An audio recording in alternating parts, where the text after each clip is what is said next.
looking at what is going to be on the system and how they're focusing primarily on earlier games for the PS1.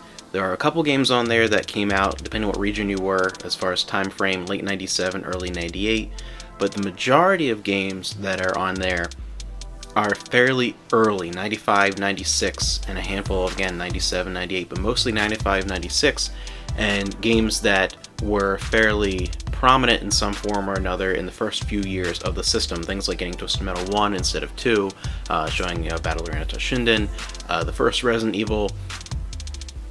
I really am more and more convinced, and especially considering certain games that are missing, and again, just focusing on that initial controller before the first Dualshock, that Sony is going to release a second one. I think they are planning 2 of these things, and I think we're going to see one come out sometime next year, maybe next Christmas time, November, somewhere around there, a Dualshock edition, the same thing with 2 controllers this time, 2 Dualshock controllers, with a few of those titles that are missing. I think we're going to see things like Ape Escape on there. We're going to see maybe Soul Reaver, maybe that's where The Legend of Dragoon is going to come in, and maybe a few more games there towards the latter half of the PlayStation's library and lifespan. I mean, you have games into the early 2000s released for that system, and some major titles still released around the same time that the PS2 came out.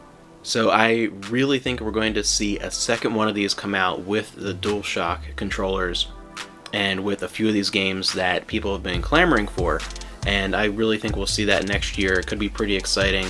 I think I'm a little more surprised by the reaction of people, because I think maybe I had my expectations held a little more in check, and I think that some people don't really have realistic expectations with this thing, when some of the things that I see quoted all the time are games that have very recent remasters or remakes out or coming out, or games that are just been released or are coming out very soon in collections on current consoles, and I could see why they wouldn't want to focus on those games that are very readily going to be available in new form. And I feel like outside companies also wouldn't want that, because they wouldn't want to take away possibly from copies being sold of these newer releases.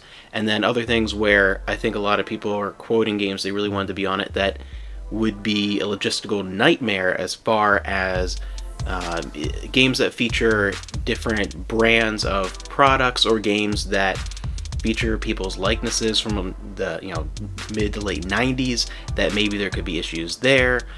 Things where rights have changed over time. It just really depends on what things are and what the relationships are. I agree that a few things should have been included in this one, the couple odd choices, but I could see where it'd be disappointing. But I actually think, considering how massive the PS1 library is, they did a pretty decent job of giving some representation of a lot of the different genres that were prominent on the system. So yeah, again, it's not a perfect collection of games, but as I said before in other videos, I don't think there is such a thing as a perfect collection of 20 games, because everyone's tastes are going to be entirely different. Everyone, I've seen freak out, why isn't this there and that there, and then the next person says, well, why isn't this there, and it's totally different games, because people have completely different experiences with the original PlayStation. It's such a massive library. But yeah, I think a few of those prominent ones that keep coming up again and again, I think are going to end up being on a second one of these, a DualShock edition. I would be very shocked if that doesn't happen. I really think it's going to come out next year. I think we're going to see that. So we will see. I think the next big thing to look out for is what's going to happen with an N64 Mini.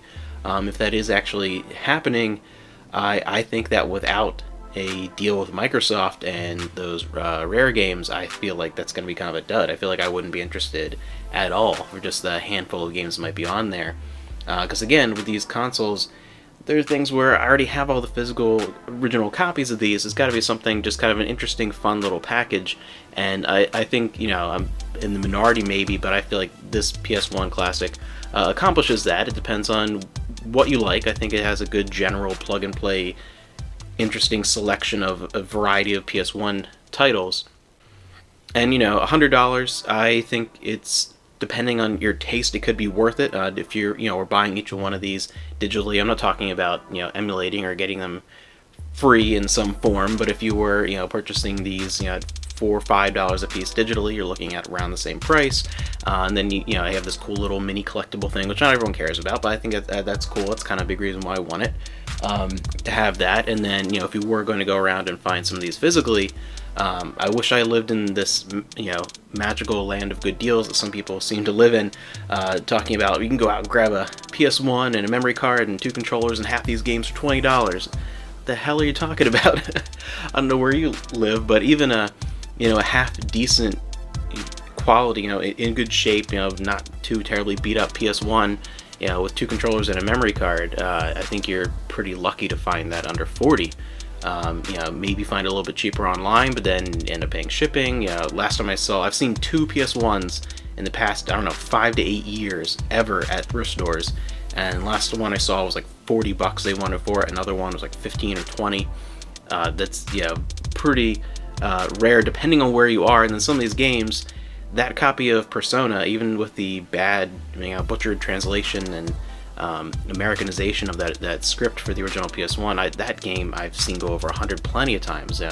40 to 60 I've seen, rarely for ones maybe missing a manual or something, but a lot of these games are even, you know, $5 to anywhere around $20 range depending on how common they are. So, you know, physically grabbing up all these, if you're just someone who doesn't already have a physical collection, or you are just kind of looking back on that generation and you're just kind of a casual gamer, you don't want a big collection, or you're younger and you missed out, I think this has enough variety and a handful of very good classic PS1 games that this could be an interesting little just window into that era without heavily investing time and money in actual hardware, you know, in games.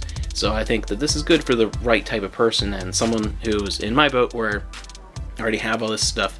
Physically, I think it's worth it just because of, you know, personally, I just like having the cool little plug and play collectible console thing. I think it's just a fun little extra thing and something that I can have, you know, again, like separate, like, you know, someone wants to come in and just another option to go and plug it in the HD TV, while, you know, the PS2 has not been moved, you know, it's been hooked up to the same CRT for over a decade. So yeah, I think it's just a cool little extra collectible thing. And I actually think, you know, while it's an imperfect collection of games, again, there is no perfect collection, and I actually think they did a half decent job. I think there are some fun things in there. If you want to spend the money, spend it, and if you don't, and just forget about it. You know, it's no big deal either way. I don't get why people are losing their minds over this thing.